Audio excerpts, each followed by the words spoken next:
We got some cedars today.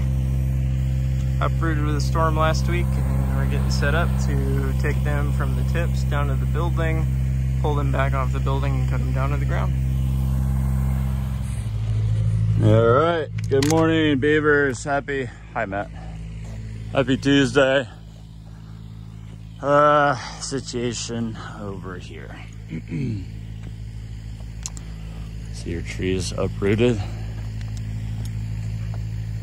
laying down on this brand new shed they just built. That's a bummer. Hopefully it's not damaged. Got a spider hooked up. We're gonna piece it all out, small pieces, pile it up, put it in the dump trailer. Here we go.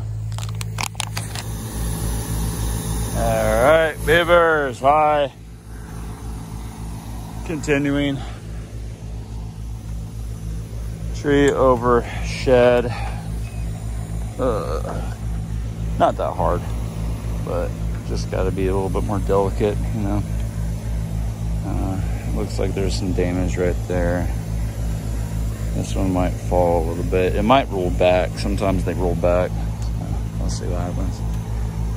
All right, bye.